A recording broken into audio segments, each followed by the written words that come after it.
Ici Pamela, vous êtes sur Radio Camping version courte. Nous avons créé ce format pour les plus pressés d'entre vous. Vous y retrouverez le concentré, le meilleur, la crème de l'épisode complet. Mais pour ceux qui ont du temps devant eux, je vous conseille vraiment l'intégralité de l'entretien, riche en infos et émotions. Bonne écoute! Bonjour à tous, bienvenue sur ce nouvel épisode du podcast et de notre chaîne YouTube.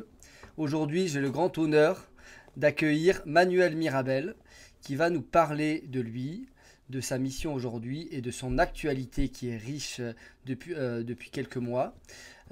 Manuel, bonjour. Bonjour Johan, bonjour à tous.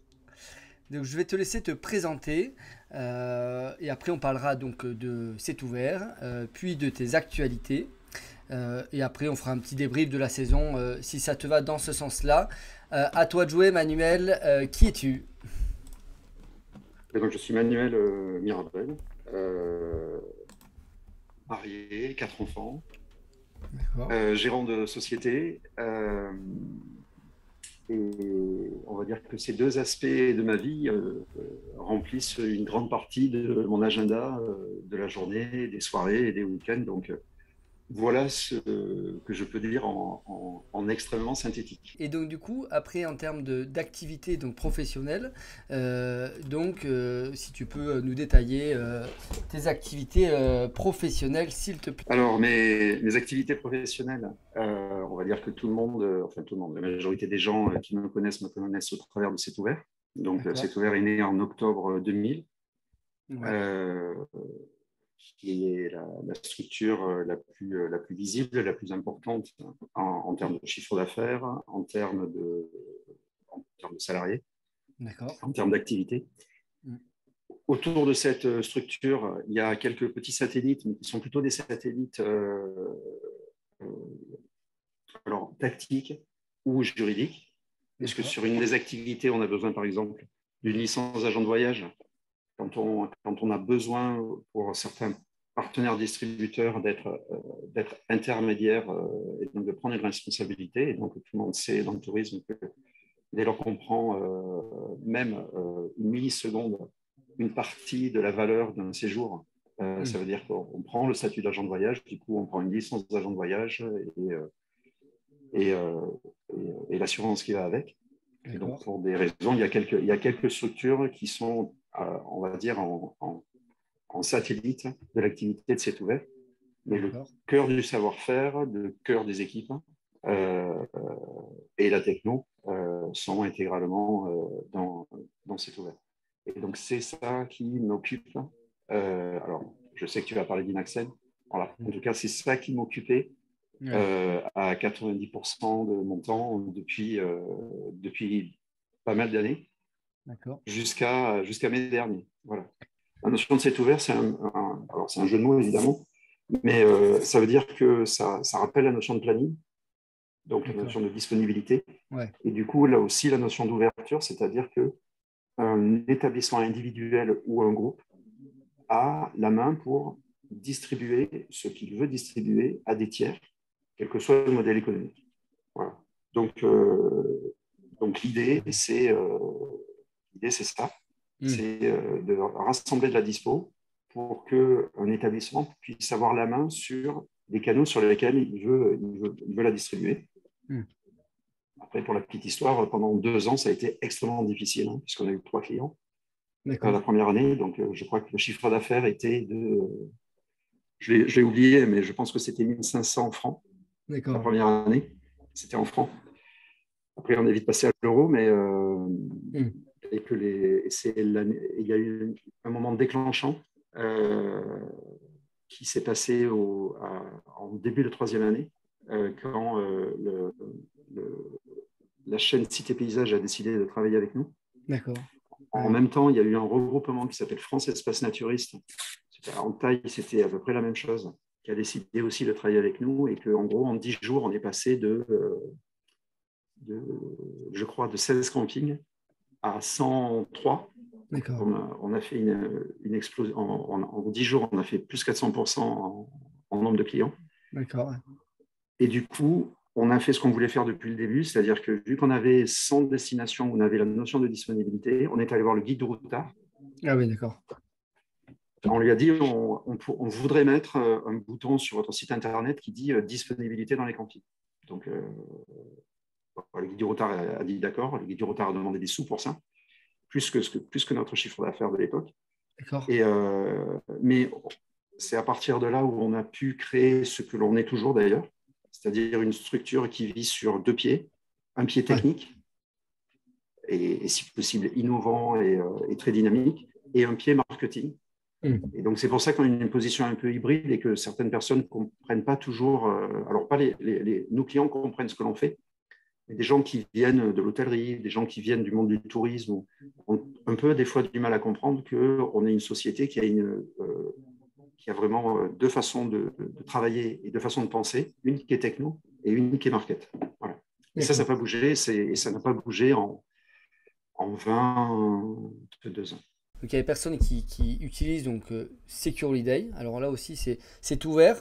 Tu me dis si c'est ouvert, ça regroupe donc la partie distrib et la partie produit. C'est bien ça? C'est le nom de la structure.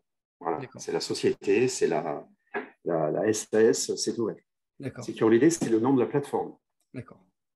Donc Secure Holiday, c'est à partir du moment où on souhaite travailler avec cet ouvert, on met de la donnée dans la plateforme Secure Holiday. Et à partir de cette plateforme, il y a des produits, des services. Donc, il faut les structurer dans ce sens-là. Et il y a donc une branche de produits qui est plutôt technique et une branche de produits qui est plutôt marketing. D'accord. Alors, les produits, si je finis un peu ce descriptif pour faire un peu commercial, j'ai le droit. Oui. C'est même pour bien cerner, hein, parce que c'est vrai que vu qu'il y a 2 produits, moi je connais, mais cette piqûre de rappel est très intéressante pour ça. Donc sur les produits techniques, le premier produit, c'est le système d'Oresa, qu'on appelle le pack individuel, et depuis on a une version premium. On a la même chose pour les réseaux, pour les groupes, que ce soit des groupes volontaires, des chaînes intégrées, voire même des fédérations. Donc on appelle, du coup on n'est pas très imaginatif, hein. On a le pack individuel pour les individuels, on a le pack groupe pour les groupes. Voilà, comme ça on peut s'en rappeler. Et après, alors depuis bien moins longtemps, mais quand même, on a une suite qui a quelques qualités techniques. On a une suite qui s'appelle CRM, BI, Revenue Management, Yield Management, et qui arrive dans quelques semaines. On a une dernière brique qui s'appelle IA. Donc, IA. Alors, pour faire rapide, elle n'est pas encore sortie. On espère qu'on aura une bêta version qui sortira avant la fin de l'année. Donc, pour quelques premiers outils qui vont sortir en décembre. Et globalement, pour faire juste le pitch, mais même si je garderai quelques détails pour nos clients qui seront quand même les premiers à voir exactement ce que ça fait. Jusqu'à présent, régulièrement, on envoie des informations de conjoncture, c'est-à-dire qu'est-ce qui s'est passé, comment s'est fait le remplissage. Donc, on parle du passé. La couche d'IA, elle va essayer de mettre en place une couche de prédictivité, une sorte de météo.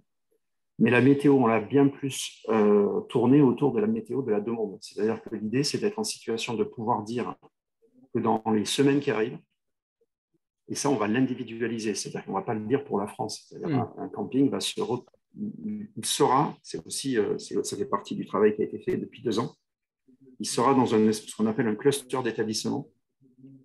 C'est-à-dire qu'on aura défini par rapport à des courbes de remplissage dans des groupes d'établissements pour avoir plus de data.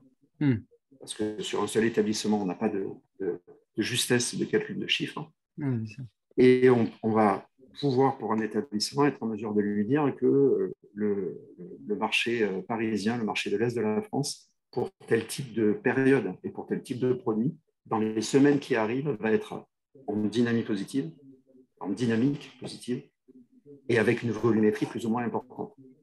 D'accord. Donc ça, c'est pas sur le passé, c'est sur l'avenir, en fonction de N-1, en fonction de la météo qu'ils ont prévue, en fonction de N-1, N-2, N-3. Et donc en fonction, et c'est ça qui est important en termes de chiffres, c'est en fonction des réservations passées, évidemment. Ça, c'est pour définir les clusters d'établissements. Et après, par contre, sur Booking, est-ce que vous n'êtes pas connecté là-dessus, non, justement à ce niveau-là, ou alors j'ai pas suivi? Alors, on n'est pas connecté. On est très souvent sollicité. voire même on nous le reproche. Ouais. Alors, des fois, on nous reproche le contraire, c'est-à-dire que de l'être alors qu'on ne l'est pas. Ouais. Justement, c'est le but de ce podcast que tu nous donnes le fin mot de l'histoire, en tout cas actuellement. Mais le fin mot, moi, je le dis très. Je n'ai pas d'état d'âme là-dessus, c'est-à-dire que Booking, on considère que la profession et la filière camping s'en passent jusqu'à présent et que c'est positif pour cette filière-là. Voilà.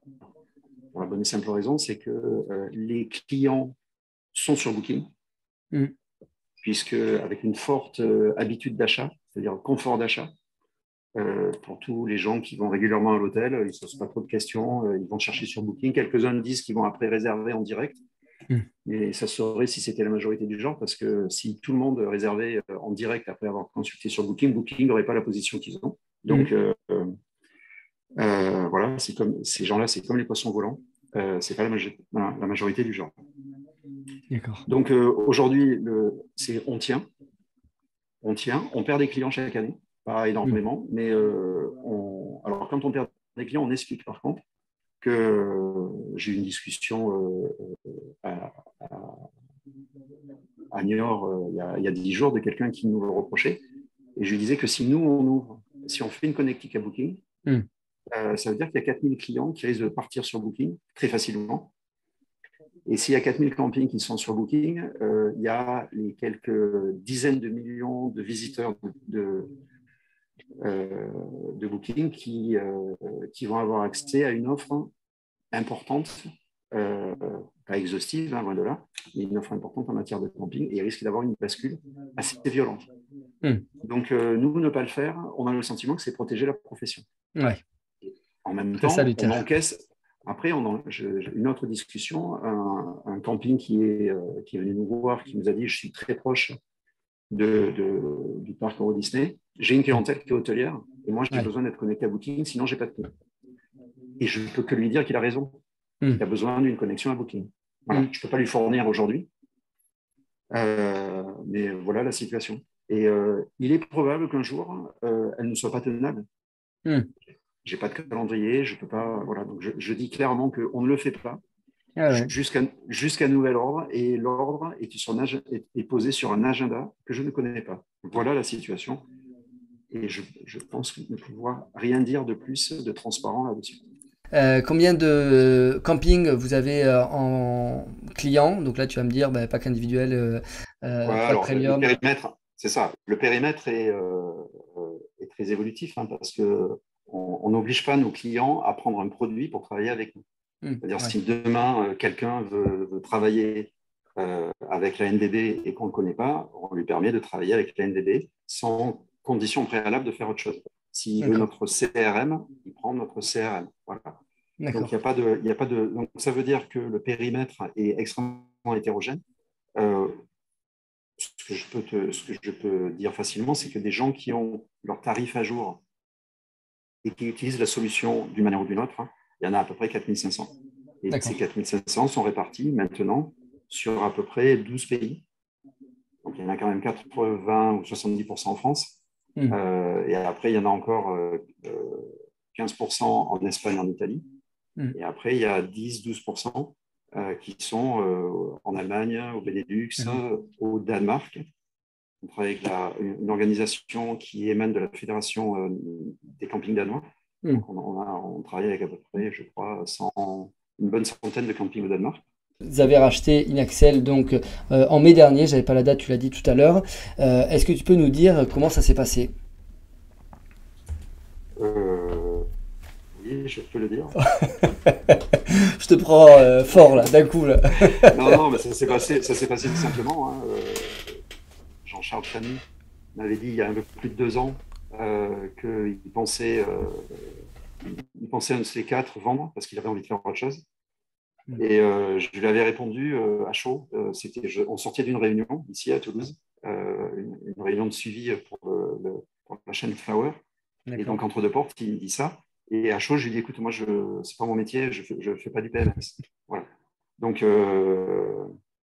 Je suis parti et 2 jours après, je l'ai rappelé en disant, écoute, c'est pas mon métier, mais il y a, on a de fortes relations avec toi, tu pèses beaucoup et ça pourrait mettre en danger, si selon qui le rachète, ça pourrait mettre en danger l'activité de site ouvert.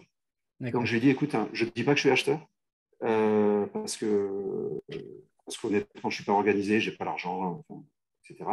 Je ne sais pas comment il faut faire, en plus, ce n'est pas mon métier. Mais si tu avances sur ce dossier-là, préviens-moi parce que j'aimerais, si tu le souhaites en tout cas, j'aimerais avoir un avis là-dessus. Voilà. Et donc, effectivement, il y a à peu près un an, c'est ça, il y a à peu près un an, il m'a appelé en disant ça avance, ce projet-là même se précipite un peu. Donc, si tu. Alors là, par contre, j'ai des choses que je ne peux pas dire parce qu'il y a de l'ordre de la confidentialité. Donc, ce n'est pas moi qui serai en porte-à-faux, ça serait Jean-Charles Chanu, alors c'est lui probablement qui s'en fout. C'est son bateau. Ouais. C'est son bateau, c'est ça. Donc, il me l'a dit et du coup, j'ai réfléchi un peu en me disant qu'effectivement, il y avait un problème stratégique et tactique qui était une mise en danger pour l'activité de site web et le confort de travail de nos clients. Du coup, je suis allé voir mes banquiers et quelques personnes qui ont quelques compétences sur le financement d'une structure comme ça, le rachat d'une structure, pour leur demander leur avis par rapport à quelle offre, comment le financer, etc. Et donc 2 jours après, je lui ai dit, écoute, je ne peux pas te dire que si je peux le payer. Enfin, on a parlé un peu argent, évidemment. Je lui ai dit, je ne sais pas si je peux le payer, mais en tout cas, je peux te dire que les banques qui sont à côté de nous disent que c'est raisonnable, qu'en tout cas, le dossier est montable. Donc, je lui ai dit, j'ai besoin que tu me laisses un peu de temps pour voir comment le faire. Voilà. D'accord. Et à partir de là, je me suis rapproché de personnes dont c'est plus le métier pour m'aider, parce que moi, j'ai toujours fait que de la croissance interne. La croissance externe est un truc sur lequel j'avais zéro expérience. J'ai jamais fait d'études de finance. J'ai fait un peu de gestion, mais j'avais souvent moins que la moyenne à l'école en gestion. Voilà. Donc, voilà. Et donc, ça s'est fait. Et au fur et à mesure, ça s'est fait à la fois sur des critères, alors pour le coup, dans un premier temps, plutôt défensifs par rapport à l'activité de site ouvert. Tout à fait.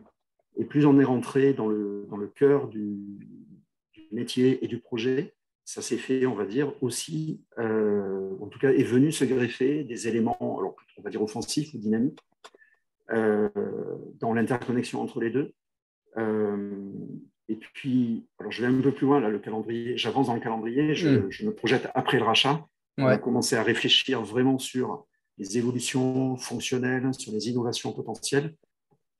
Et que du coup, là, le champ des innovations est pour moi très, très important. En fait, j'ai l'impression qu'il y a même énormément de choses à faire, à vrai dire, qu'il faut les faire de manière juste, réfléchie, vraiment avec une connexion, une interconnexion. Je vais pas en dire, je pourrais citer quelques exemples, je ne vais pas en dire trop. Mais voilà, donc c'est vraiment l'initiative a été défensive. Aujourd'hui, la notion de défensive est vraiment oubliée. Moi, ce qui me motive, je pense sincèrement, c'est les projets. C'est la réflexion sur les projets, c'est essayer de voir dans ce qui se passe dans les campings, dans l'environnement, dans les nouvelles technos, dans les nouveaux produits. Comment on peut faire pour avoir un meilleur écosystème global. Voilà. Je pense que j'essaie souvent de réfléchir à l'écosystème global plutôt que chacun travaille dans sa ligne d'eau. Et la difficulté, c'est que chacun vend sa canne, c'est la logique du commerce, et chacun la vend dans sa ligne d'eau. Donc, essayer de dire, OK, c'est super ce que vous faites, mais il faut la faire interconnecter avec un autre pour que le client s'y retrouve. C'est un travail qui n'est pas tout à fait naturel. Parce que c'est quand même plus facile de dire, tiens, je te donne la donnée dont tu as besoin, tu te débrouilles et éventuellement, tu m'envoies un peu de rétrocode et on est sur un échange technico-financier. Ce dont je parle là, c'est d'essayer d'être sur un échange technico-data pour que l'ensemble de l'écosystème soit, là, pour le coup, je me répète, mais l'ensemble de cet écosystème soit plus performant. Alors moi, comment je fais ? Je me débrouille déjà. C'est pas toujours facile au quotidien, mais ça va. sachant que les équipes sur site ouvert ont été structurées, que les équipes côté Inaxel l'étaient aussi, hein, parce que Jean-Charles, lui, a quitté le navire pour monter sur un autre. Puisque pour ceux qui ne le savent pas, Jean-Charles est parti sur un bateau voyager. Voilà. Mais son frère, qui faisait partie des actionnaires fondateurs, est toujours là. À la gestion, son épouse est toujours là. La directrice des opérations est là. Il y a par contre, Jean-Charles, il faisait deux choses. Il faisait la direction générale et la direction technique. Et du coup, il y a un nouveau directeur technique qui s'appelle Loïc, qui lui vient de Site Ouvert. D'accord. C'est un transfuge de Site Ouvert, mais il était montpelliérain en fait. Donc, pour lui, il n'a pas déménagé de 250 km, hein. Il a déménagé de bureau de 8 km. Okay. Et par ailleurs, avant, c'était lui qui avait fondé Eunaya, qui avait participé à du code d'Applicamp. Donc, en fait, il est directeur technique avec une très forte connaissance, hein, du métier et aussi de certaines nouvelles technos qu'on va intégrer à Inaxel. Voilà. D'accord. Donc, premièrement, le staff existe. Donc, effectivement, il y a des ajustements, il y a des méthodes, il y a le management bouge un peu. Enfin, ce n'est pas le management qui bouge, c'est la culture du management qui bouge. Alors, qui bouge doucement parce que Inaxel avait sa culture, C'est Ouvert en a une autre, même si sur la base des attitudes individuelles, je trouve qu'il y a beaucoup de similitudes. En tout cas, moi, j'ai découvert beaucoup de similitudes. Sur la culture d'entreprise, c'est des entreprises distinctes qui travaillaient de manière un peu différente. Donc, moi, je fais effectivement un travail pour essayer d'homogénéiser la culture, donc certaines méthodes de management. Ça prend du temps parce que les habitudes sont les habitudes. Voilà, sinon, on n'appellerait pas ça comme ça. Donc, pour les changer, il faut que tout le monde trouve que ça soit cohérent, etc. L'une des premières décisions, enfin, on va dire qu'il y a 2-3 décisions qui ont été prises rapidement.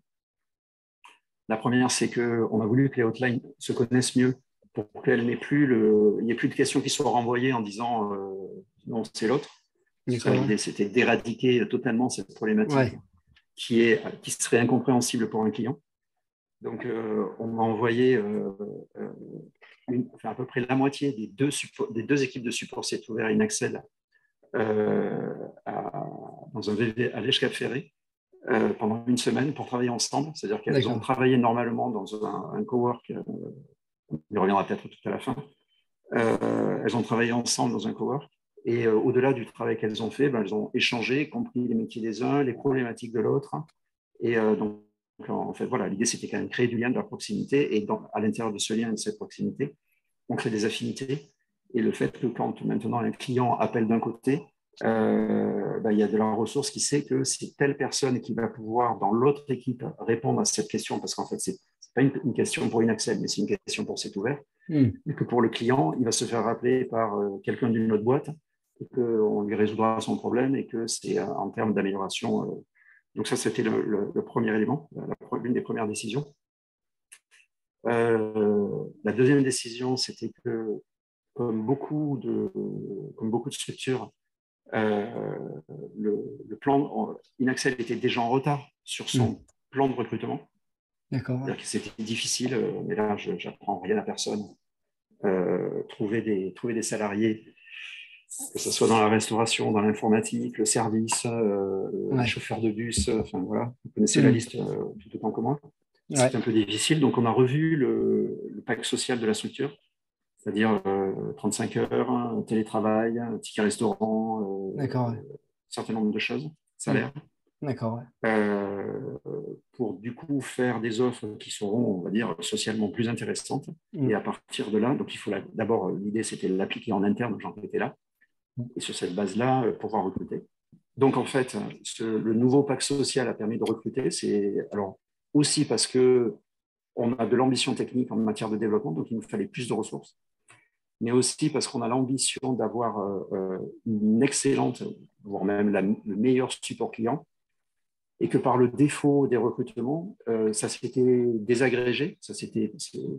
Elle était moins, il faut le dire, sur la période de avril, mai, juin, il manquait du monde. où on avait recruté, mais il y a des temps de formation. Donc, voilà. Donc, c'était aussi pour remettre au standard d'excellence en matière de support et se permettre de mettre en place techniquement tout ce qu'on veut mettre en place. Ce qu'on veut mettre en place, en termes techniques, je pense que ça se regroupe en trois grands ensembles. Le premier, c'est de la maintenance. Je ne sais pas si, quand on n'est pas technicien, on ne le sait pas, mais que ce soit sur site ouvert ou InAxel, il y a à peu près un tiers des équipes qui font de la maintenance. C'est-à-dire qu'un truc qui marche, c'est un peu comme un sanitaire. C'est-à-dire si on n'y fait rien, au bout d'un moment, la peinture, les portes n'ouvrent plus, la peinture est partie, etc. Parce qu'il y a des technos qui bougent, des environnements techniques qui ont bougé. Et donc, en fait, ce qui marche un jour ne marche pas toujours. Donc, en fait, il y a toujours une partie des personnes qui font de la maintenance ou qui réparent des bugs qui n'existaient pas hier et qui existent ce matin. Voilà. Il y a une deuxième partie qui est là, et c'est celle-là qui a été notablement renforcée, c'est la partie innovation fonctionnelle. Et la troisième est une partie que les clients ne verront pas, ou quasiment pas, qui s'appelle du refactoring, c'est-à-dire qu'on prend du vieux code. Et alors, le vieux code d'Inaxel n'est pas très vieux parce que le vieux code d'Inaxel a 12 ans. Ouais, d'accord. Voilà. En gros, en informatique, il y a des systèmes qui ont du code qui a 20 ans. D'accord. Donc, mais malgré cela, on reprend du code et bout par bout, on le refactore, c'est-à-dire qu'on le réécrit. C'est-à-dire qu'au bout de 3 mois de développement de 2 à 3 personnes, à la fin, ça fait exactement pareil. C'est-à-dire ça ne se voit pas. Sauf que le code est propre. Le propre est dans une techno plus agile, c'est-à-dire qu'il va plus vite. D'accord. Le code, quand il va plus vite avec une techno qui est plus récente, il est beaucoup plus facilement sécurisable. Il est beaucoup plus stable et beaucoup plus évolutif. Sur la partie évolution du coup de la résa en ligne de InAxel, il y a pas mal de personnes qui me posaient la question là-dessus. Naxi Reza, qu'est-ce que ça va devenir? Est-ce qu'on bascule automatiquement chez Secure Holiday et quel est le planning aussi à ce niveau-là? En fait, il y a même 2 sujets où il y a des frottements. C'est-à-dire que la complémentarité des produits entre les 2 structures est quasiment parfaite, hormis sur 2 produits. InAxel et C'est Ouvert ont un outil de distribution, puisqu'il existe aussi chez InAxel. D'accord. Et les 2 ont un système de résa. D'accord. Donc, effectivement, la logique, il y a une logique de productivité, une logique de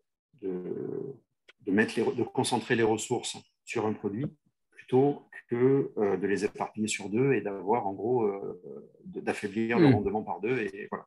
Donc, la logique, c'est clairement, c'est qu'un jour, le Naxi Reza disparaîtra et que le channel manager de InAxel disparaîtra. Ça, c'est la logique.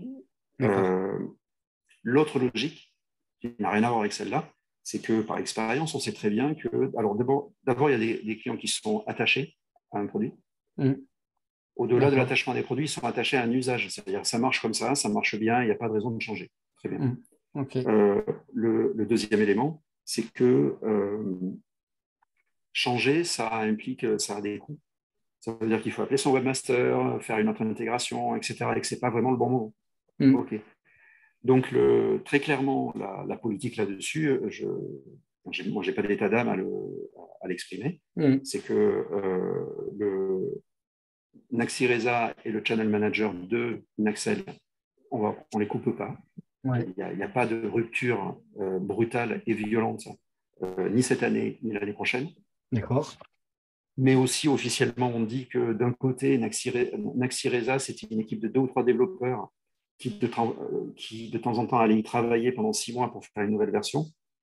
Alors que, du coup, chez C'est Ouvert, c'est 6 personnes qui y travaillent en permanence. Donc, dans le produit et dans l'usage du client, dans la capacité à faire une meilleure transfo, logiquement, ça doit payer pour nos clients.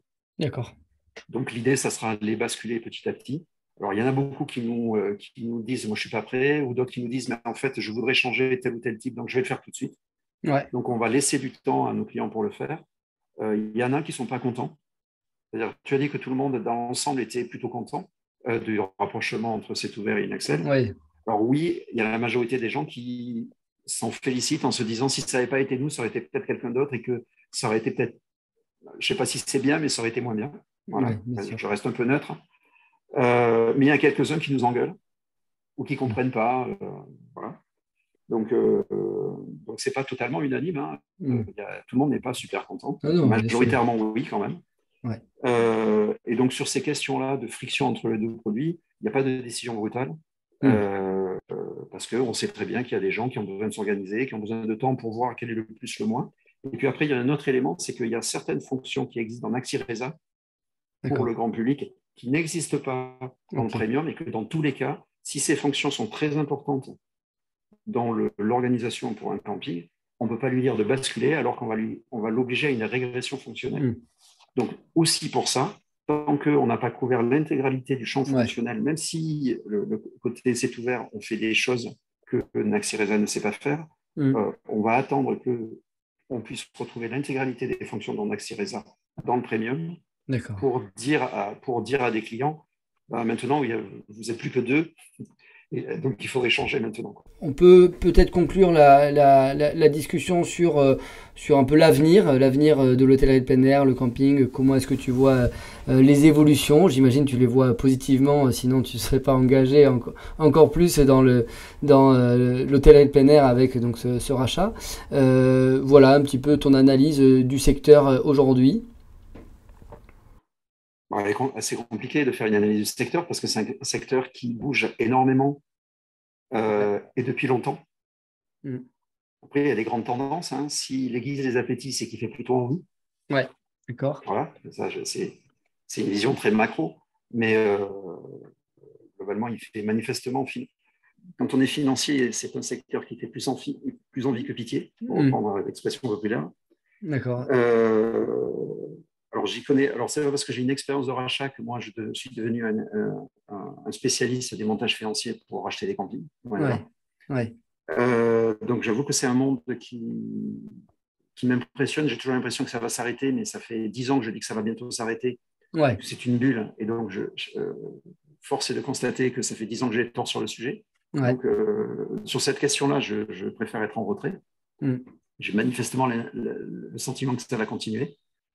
Vraiment une grosse crise parce que tout ça se finance. Donc, si les taux d'intérêt explosent, peut-être que ça pourrait un peu ralentir. Ça, c'est du macro financier. Bon, ça, c'est pour l'organisation, c'est la montée en charge des groupes intégrés. En parallèle de la montée en charge des groupes intégrés, il y a toujours des OTA qui dépensent énormément d'argent pour essayer d'acquérir une position plus ou moins majeure. Et ça, mine de rien, les campings s'en sortent bien. C'est-à-dire qu'on crie après les OTA, mais tout cet argent qui est dépensé pour faire du market, ça fait venir du monde. Sur le secteur du camping, et à ma connaissance, le secteur du camping arrive toujours à vendre en direct. Certes, les OTA grignotent un peu. C'est-à-dire qu'il y a une dizaine d'années, les OTA, c'était moins de 20% du remplissage. Et en 10 ans, on a dû passer de 20 à 27, 28. Donc ça progresse assez vite. Mais en parallèle, il y a des gros qui se battent contre elles. C'est-à-dire qu'un Homer est probablement le plus grand ennemi d'un camping.com. D'accord. Voilà. Donc c'est un peu, pour avoir discuté avec camping.com rapidement à La Rochelle, c'est un peu quand même la guerre des étoiles. Hein. Nous, on est en dessous des radars. Hein. Quand je dis nous, c'est les campings individuels, hein, les petites chaînes, les prestataires individuels comme C'est ouvert et Inaxel. On est en dessous de ces radars-là. Ils se battent. Et chaque fois qu'ils se battent, qu'ils investissent quelques centaines de milliers d'euros en market pour faire venir du monde sur le camping, c'est la filière qui la récupère.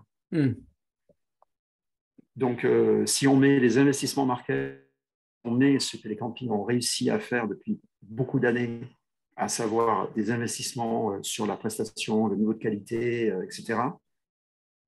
Effectivement, il y a de quoi être optimiste encore pour cette filière-là.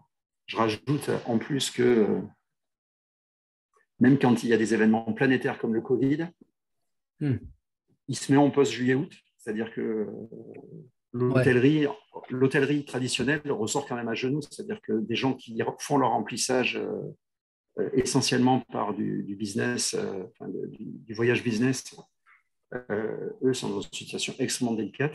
Le tourisme été, et du coup, le tourisme été, c'est quand même, ce n'est pas que, mais c'est surtout le camping, c'est la seule filière qui s'en sort aussi bien. Voilà. Donc, j'ai entendu dire que Dieu devait être un peu campeur. C'est pas impossible. Ouais. Voilà. Pour être un peu plus serein et précis sur la saison 2023, les grands paramètres ne bougent pas. C'est-à-dire que la clientèle française restera là. Les clientèles nord-européennes qui sont revenues assez violemment cette année devraient être toujours là, hormis événements imprévisibles de ceux dont on parlait tout à l'heure.